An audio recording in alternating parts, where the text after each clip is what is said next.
Hello friends, मैं दीपक Sahu CGPSC return notes के YouTube channel में आप सभी का स्वागत करता हूं। तो चलिए आज हम मॉडल आंसर 13वें दिन का देखने जा रहे हैं। उससे पहले आज प्रीलिम्स वाले छात्र भी जुड़े हुए हैं, तो एक टॉपिक आप लोग नोट कर लीजिए। तो चलिए सबसे पहले आप सभी कॉपी और पेन अपने पास ले आइए, फिर बात करते हैं आज के महत्वपूर्ण टॉपिक पे, जो मेंस आंसर राइटिंग वाले उनके लिए भी महत्वपूर्ण है और प्रीलिम्स के दृष्टिकोण से भी महत्वपूर्ण है।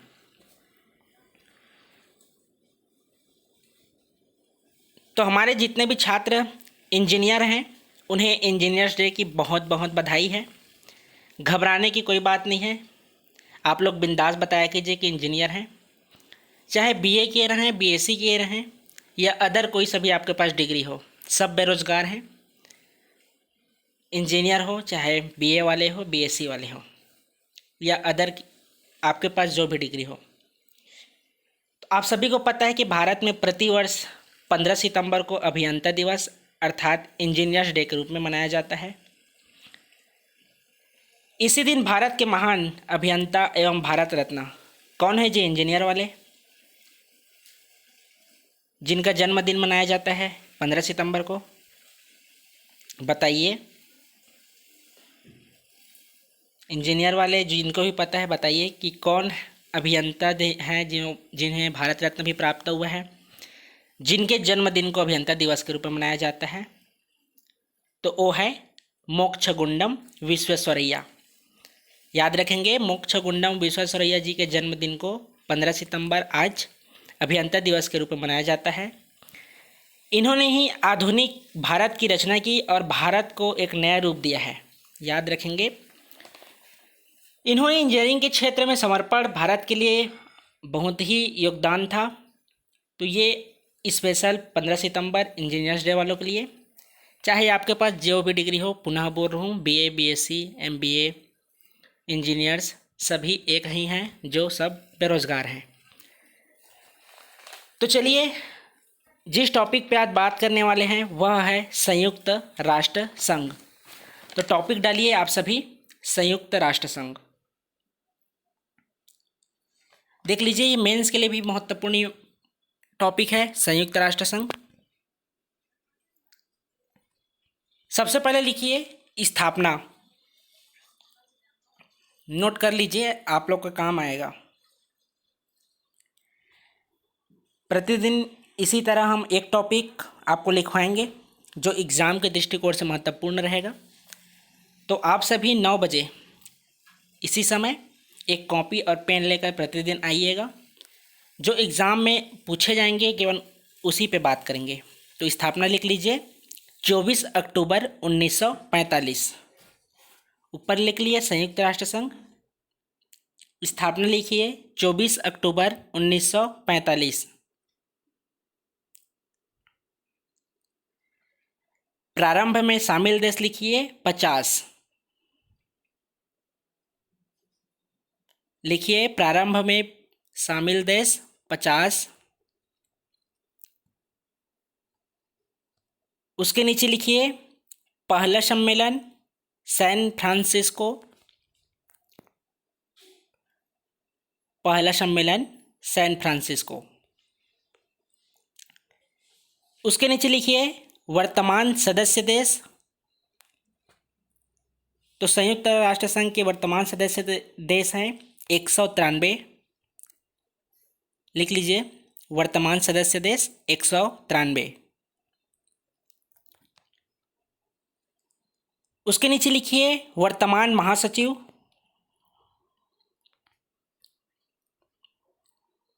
तो लिख लीजिए वर्तमान महासचिव कौन है? तो एंटोनियो गुटेरस।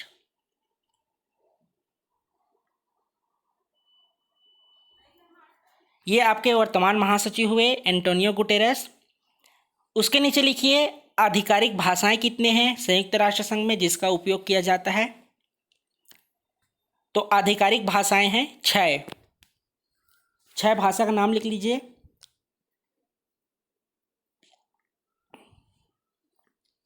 अंग्रेजी, दूसरा फ्रेंच, तीसरा अरबी, चौथा स्पेनिश, पांचवा चीनी और छठवां रूस। ये आपके 6 आधिकारिक भाषाएं हो गए। इसके पहले वर्तमान महासचिव देख लिए एंटोनियो गुटेरस। वर्तमान सदस्य देश 193। पहला सम्मेलन हुआ है सैन फ्रांसिस्को में।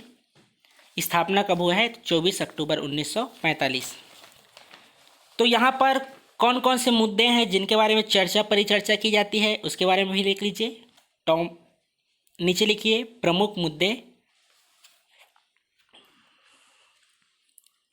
प्रमुख मुद्दे में लिखिए पहला क्लाइमेट चेंज,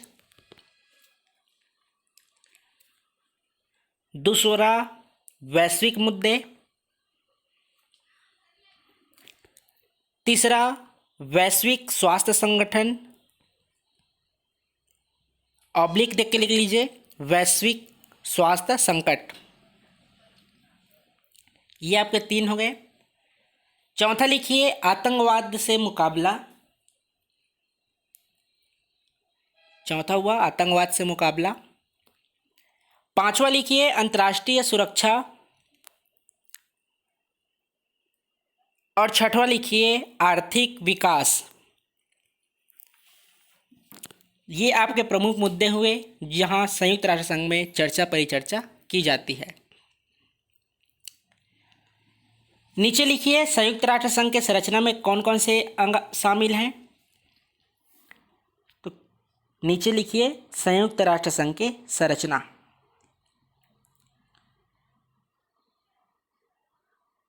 पहला लिखिए आम सभा, उसके नीचे दूसरा लिखिए सुरक्षा परिषद, तीसरा लिखिए आर्थिक व सामाजिक परिषद। लिख लिए पहला आम सभा, दूसरा सुरक्षा परिषद, तीसरा आर्थिक व सामाजिक परिषद, चौथा लिखिए सचिवालय और अंतर्राष्ट्रीय न्यायालय सम्मिलित है। चौथा सचिवालय और अंतर्राष्ट्रीय न्यायालय, ये सभी सम्मिलित किस में है? तो संयुक्त राष्ट्र संघ के संरचना में। नीचे पॉइंट दीजिए संयुक्त राष्ट्र संघ के भारत के स्थायी प्रतिनिधि कौन है? लिख लीजिए टी.एस. तिरुमूर्ति। भारत के स्थायी प्रतिनिधि संयुक्त राष्ट्र संघ में कौन है? तो टी.एस. तिरुमूर्ति। लिख लीजिए एग्जाम में डायरेक्ट प्रश्न पूछे जाएंगे कि भारत के स्थायी प्रतिनिधि कौन है? तो कौन है? टी.एस. तिरुमूर्ति। चलिए एक विशेष लिख लीजिए जो आज करंट अफेयर्स में आया हुआ था। विशेष लिखिए भारत संयुक्त राष्ट्र की संस्था का सदस्य बना है।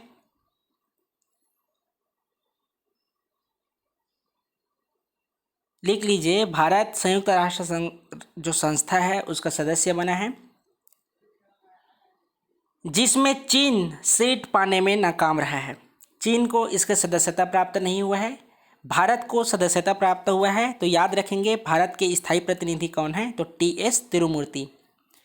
देखिए जो संयुक्त राष्ट्र संघ है उसमें 193 देश शामिल हैं, लेकिन जो संस्था निर्माण होती है संयुक्त राष्ट्र संघ की उसमें कुछ सदस्यों का चयन किया जाता है, जिसमें इस वर्ष भारत को सदस्यता प्राप्त हुआ है। जो सदस्य कब तक रहेंगे उसके बारे में भी लिख लीजिए। तो सदस्य रहेंगे 2021 से 2025 तक। लिख लीजिए। तो ये रहा आपका संयुक्त राष्ट्र संघ के बारे में, जितने भी एग्जाम के दृष्टिकोण से महत्वपूर्ण था उसके बारे में डिस्कस किए। इसके बारे में हम जब मेंस के बारे में अध्ययन करेंगे, 7वें पेपर मेंस में जब अध्ययन करेंगे तो डिटेल में पढ़ेंगे। ये आपके अभी वर्तमान में कभी भी एग्ज़ाम हो सकते हैं, वहाँ पूछे जा सकते हैं, इसलिए इसके बारे में आज वर्णन किए, क्योंकि ये टॉपिक आज करंट अफेयर्स में भी आया हुआ था तो महत्वपूर्ण है अपने स्थान पर। तो चलिए मेंस आंसर राइटिंग वाले पुनः आप सभी को गुड इवनिंग। आज हम 13वें दिन का मॉडल आंसर देखने जा रहे हैं।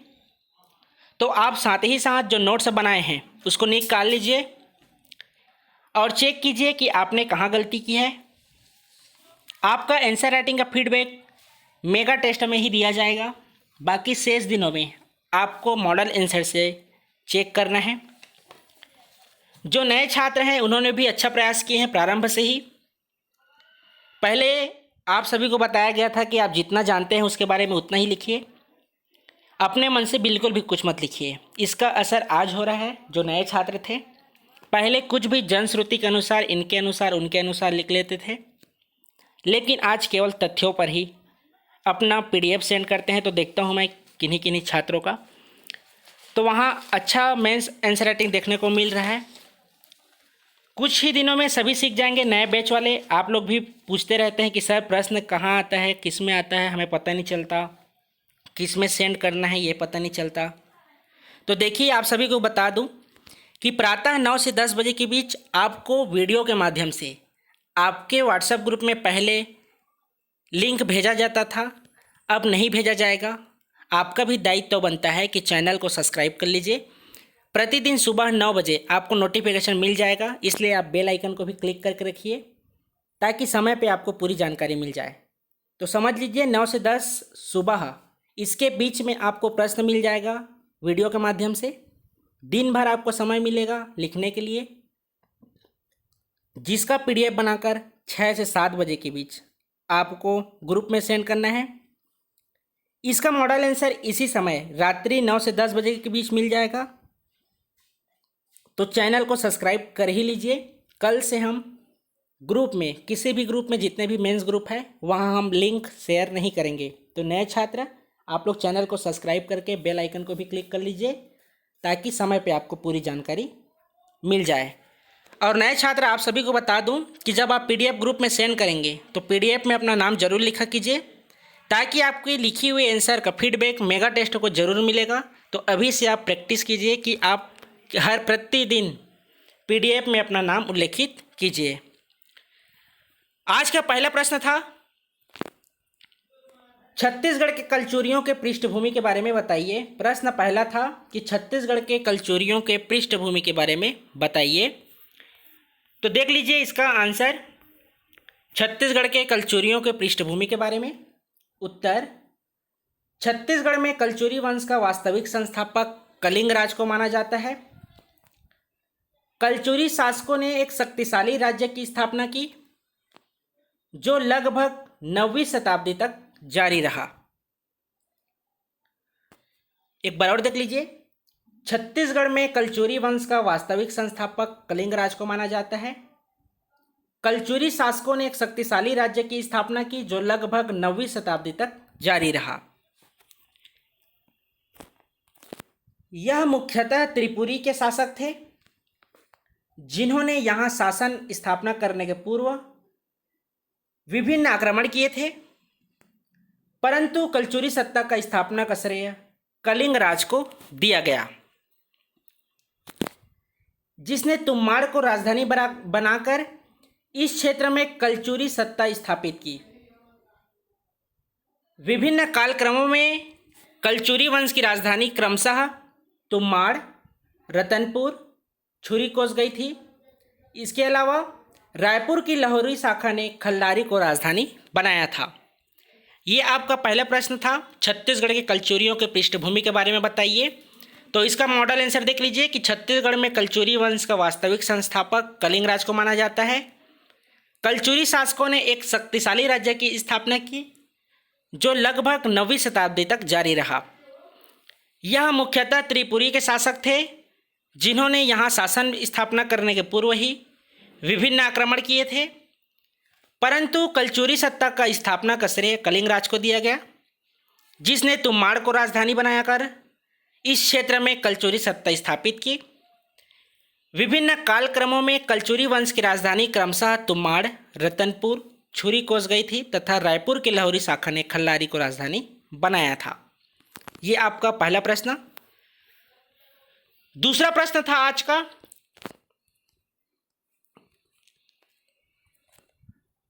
प्रश्न दूसरा, रतनपुर कलचुरियों की राजधानी के बारे में बताते हुए उसके प्रमुख शासकों के नाम लिखिए। तो बहुत से छात्रों ने क्या किए हैं, केवल रतनपुर राजधानी में जो शासन किए हैं शासक, उनके बारे में बहुत सारा उल्लेखित कर दिए हैं। तो पहले प्रश्न को समझा कीजिए कि आखिर प्रश्न पूछ क्या रहा है। आपसे पूछ रहा है रतनपुर कलचुरियों की राजधानी के बारे में बताते हुए। तो आपको रतनपुर शाखा के बारे में पूछ रहे हैं कि उनमें जितने भी शासक थे उनकी राजधानी के बारे में उल्लेख करना था कि परिवर्तन कब किसने किया, उसके प्रमुख शासकों के नाम लिखने थे। तो देख लीजिए उसका आंसर क्या हो सकता है। रतनपुर कलचुरियों की राजधानी के बारे में कलिंग राज ने तुम्माड़ को राजधानी बनाकर शासन प्रारंभ किया। याद रखेंगे, कलिंग राज ने तुम्माड़ को राजधानी बनाकर शासन प्रारंभ किया, जहां कलिंग राज, कमल राज और रत्नदेव तीनों ने शासन किए। देखिए यहाँ से प्रीलिम्स में डायरेक्ट प्रश्न पूछे जाते हैं कि तुम्माड़ से कौन कौन से शासक ने शासन किए। ये तो 3 विकल्प रहते हैं तब तो ठीक है। चौथा विकल्प है तो आपसे पूछा जा सकता है कि किसने शासन नहीं किया है। तो ये फैक्ट बातें याद रखा कीजिए। एक बार और देख लेते हैं। रतनपुर कलचुरियों की राजधानी के बारे में कलिंग राज ने तुम्माड़ को राजधानी बनाकर शासन प्रारंभ किया, जहां कलिंग राज, कमल राज और रत्नदेव तीनों ने शासन किया। ये कहाँ की बात है, तो जब तुम्माड़ को राजधानी बनाए थे उसकी बात है। उसके बाद रत्नदेव प्रथम ने रतनपुर अपनी राजधानी स्थानांतरित की, जहां रत्नदेव प्रथम ने शासक प्रतापमल तक, मतलब रत्नदेव प्रथम से शासक प्रतापमल तक शासन किए थे। याद रखेंगे, जब रत्नदेव प्रथम के द्वारा रतनपुर अपनी राजधानी स्थानांतरित की गई थी तो वहां रत्नदेव प्रथम से शासक प्रतापमल तक शासन किए हैं। तो आपको पता होगा शासन का क्रम। उसके बाद देखेंगे कि बहारेंद्र शाह ने छुरी कोसगाई को राजधानी बनाया था। पहले कहाँ था, तुम्माड़ था। दूसरे में कहाँ हुआ, दूसरे में रतनपुर। तीसरे में कहाँ, तो बहारेंद्र शाह ने छुरी कोसगाई को राजधानी बनाया। तो देख लीजिए उसके बाद बहारेंद्र शाह ने छुरी कोसगाई को राजधानी बनाया, जहां बहारेंद्र शाह और कल्याण शाह दोनों ने शासन किए। अंत में कल्याण शाह ने रतनपुर में पुनः राजधानी बनाई, जहां से रतनपुर जो शेष कलचुरी शासक बचे उन्होंने शासन किए। तो ये आपका था प्रश्न, रतनपुर कलचुरियों की राजधानी के बारे में बताइए। तो ये आपका केवल उसका आंसर है। उसके में दूसरा शामिल था उसके प्रमुख शासकों के नाम लिखिए। तो देख लीजिए रतनपुर कलचुरी वंश के शासक, इसका हम कोड देखे थे कक रप्रिजा रप्रिजा जरप्र वाला, तो आप वहाँ से प्रीलिम्स की कक्षा का वीडियो आप देख लेंगे। कलिंगराज, कमलराज, रत्नदेव प्रथम, पृथ्वीदेव प्रथम, जाजल्यदेव प्रथम, रत्नदेव द्वितीय, पृथ्वीदेव द्वितीय, जाजल्यदेव द्वितीय, जगतदेव, रत्नदेव तृतीय, प्रतापमल, बहारेंद्र शाह, कल्याण शाह, लक्ष्मण शाह, तखत सिंह, राज सिंह, सरदार सिंह, रघुनाथ सिंह और मोहन सिंह, ये सभी रतनपुर कलचुरी वंश के शासक हैं। तो आप इसका क्रम याद रख लीजिएगा। इनमें प्रीलिम्स में अच्छे से पढ़े हैं। अगर अभी तक आपने रतनपुर कलचुरी शाखा और रायपुर कलचुरी शाखा का वीडियो नहीं देख पाए हैं तो चैनल में जाकर देख लीजिएगा। आपको डिस्क्रिप्शन में प्ले लिस्ट में आपको वीडियो मिल जाएगा। प्रश्न तीसरा था कलचुरी शासक कल्याण शाह के बारे में बताइए। तो आपको केवल कल्याण शाह के बारे में बताना था। तो इसमें भी बहुत से लोगों ने अन्यथा बातों का ज़्यादा उल्लेख कर दिए हैं। तो प्रतिदिन बोलता हूँ केवल फैक्ट चीज़ों को ही शामिल किया कीजिए। किसके बारे में बताना था, तो कल्याण शाह। देख लीजिए कल्याण शाह अकबर का समकालीन माना जाता है। यद्यपि कुछ स्रोतों जैसे देवार गीतों में इन्हें जहांगीर का समकालीन स्वीकार किया गया है। किन्हें, कल्याण शाह। एक बार और देख लीजिए, कल्याण शाह अकबर का समकालीन माना जाता है। यद्यपि कुछ स्रोतों जैसे देवार गीतों में इन्हें जहांगीर का समकालीन स्वीकार किया गया है। रतनपुर के बाबू रेवाराम के अनुसार कल्याण शाह, ये शाह है याद रखेंगे, वह मंडला शासक के मध्य विवाद होने पर मुगल बादशाह अकबर ने कल्याण साय को लगभग 8 वर्ष दरबार में रखा। किनके अनुसार? रतनपुर के बाबू रेवाराम के अनुसार कि कल्याण साय व मंडला शासक के मध्य विवाद होने पर मुगल बादशाह अकबर ने कल्याण साय को लगभग 8 वर्ष दरबार में रखा था तथा लौटने पर राजा की उपाधि प्रदान की। कल्याण साय ने राजस्व की जमाबंदी प्रणाली एवं गढ़ व्यवस्था की शुरुआत की। याद रखेंगे, प्रश्न में पूछा जाता है गढ़ व्यवस्था की शुरुआत किसने की, तो कल्याण साय ने की। इसके अलावा क्या की है, तो राजस्व की जमाबंदी प्रणाली की भी शुरुआत की थी। तो ये रहा तीसरा प्रश्न, कलचुरी वंश शासक कल्याण साय के बारे में जो बताना था उसके बारे में। देखिए, इसके अलावा भी अगर आपको कुछ लगता है कि कुछ शब्द ऐड करना है तो आप बिल्कुल कर सकते हैं, लेकिन जो फैक्ट हैं, जो तथ्य हैं, जो एग्ज़ाम में आए हुए हैं, वह बातें छूटनी नहीं चाहिए। अगला देख लीजिए, प्रश्न चौथा, टोटम को समझाइए। तो प्रीलिम्स देखिए, जो पहली बार मेंस की तैयारी कर रहे हैं वे छात्र पर्सनली मैसेज करके पूछ रहे थे, सर टोटम क्या है, टोटम क्या है। तो देख लीजिए, जनजातियों में प्रचलित टोटम की क्या है उसके बारे में। प्रश्न चौथा, टोटम को समझाइए। चलिए लिख लीजिए, कॉपी में लिख लीजिए। जनजातीय जीवन से जुड़ी एक महत्वपूर्ण अवधारणा है। साथ में लिखते जाइए, जो छात्र नहीं लिखे हैं वो। जनजातीय जीवन से जुड़ी एक महत्वपूर्ण अवधारणा है। कोई वस्तु या वस्तुओं का समूह जो सामान्यतः किसी पशु, पक्षी, पौधों आदि के रूप में होता है, जिसे किसी सामाजिक समूह के सदस्य विशेष श्रद्धा और सम्मान में देखते हैं। लिख लिए यहाँ तक। और उसके साथ भावनात्मक संबंधों का अनुभव करते हैं, इसे ही टोटम कहा जाता है। जनजातीय समुदाय के लिए यह देवतुल्य होता है। इसी में आपको एक मिल जाएगा शब्द टोटमवाद। मेंस जो पढ़े हैं उनको पता होगा, इसी के अंतर्गत आता है टोटमवाद, इसलिए आपसे पूछा गया था टोटम क्या है। तो स्क्रीनशॉट ले लीजिए, लेना चाहें तो। जनजातीय जीवन से जुड़ी एक महत्वपूर्ण अवधारणा है। कोई वस्तु या वस्तुओं का समूह जो सामान्यतः किसी पशु, पक्षी, पौधे आदि के रूप में होता है, जिसे किसी सामाजिक समूह के सदस्य विशेष श्रद्धा और सम्मान में से देखते हैं, उसके साथ भावनात्मक संबंधों का अनुभव करते हैं, इसे ही टोटम कहा जाता है। जनजातीय समुदाय के लिए यह देवतुल्य होता है। यह रहा आज का चौथा प्रश्न। इसके बाद है पांचवा, एबाल्तोर नृत्य। देखिए, जो प्रीलिम्स की कक्षाएं नहीं देखते हैं कोई बात नहीं है, हमारी कक्षा का वीडियो देखें या ना देखें वो भी अलग बात है, लेकिन यदि आपसे प्रश्न नहीं बनते हैं तो दिक्कत है। आपसे प्रश्न बनना चाहिए। अगर आप वीडियो नहीं देखते हैं तो कहीं ना कहीं पढ़े होंगे, तभी आप वीडियो नहीं देखते हैं। तो प्रश्न आपसे बनना चाहिए। इनमें बहुत से छात्रों ने टोटम को अन्य बातों का ज़्यादा उल्लेख किए हैं। केवल उन्हीं बातों का उल्लेख कीजिए, प्रतिदिन बोलते आ रहा हूँ, जो एग्ज़ाम में कभी पूछे गए हैं, जो मेंस आंसर राइटिंग के लिए उचित है। एबाल्तोर नृत्य, बहुत से छात्र पूछ रहे थे कि सर हमारे कोचिंग के जो नोट्स हैं उसमें दिया नहीं है। देखिए, दिए रहे या नहीं दे रहे बात की बात है, आपसे प्रश्न बनना चाहिए। एबाल्तोर नृत्य को बताइए। तो एबाल्तोर नृत्य मुख्यतः मुड़िया जनजाति में प्रचलित मड़ई के प्रमुख देवता अंगादेव की आराधना हेतु घोटुल के सदस्यों द्वारा यह नृत्य किया जाता है। कौन सा नृत्य? एबाल्तोर नृत्य। कौन सी जनजाति करती है? तो मुड़िया जनजाति।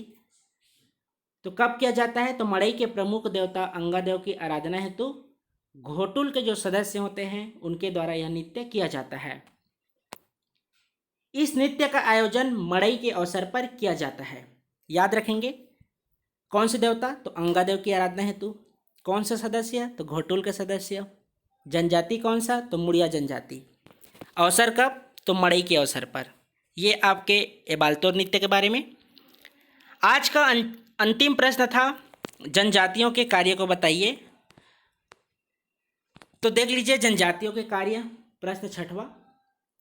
उत्तर जनजातियों के कार्य लिख लीजिए पहले, फिर इस तरह से ड्रेस देके लिखिए। मुख्यतः वनोपज पर संग्रहण, आखेट, अस्थायी कृषि से स्थायी कृषि की ओर परिवर्तन।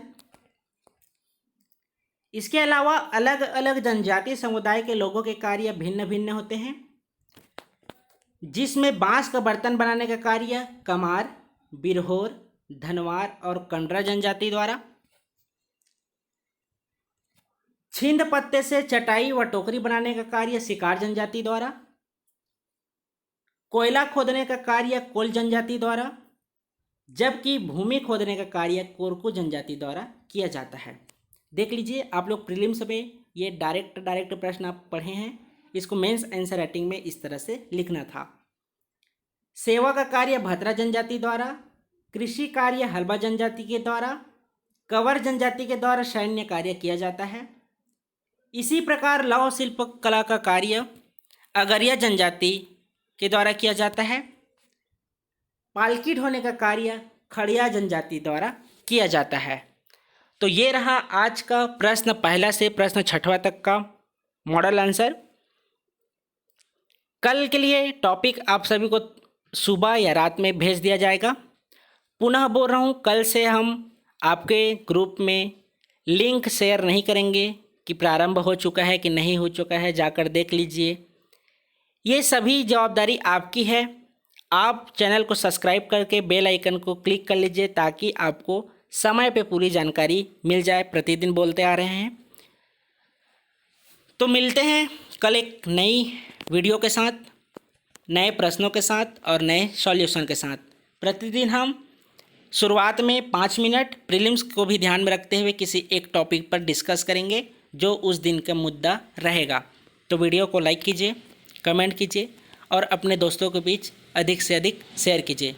धन्यवाद। शुभ रात्रि।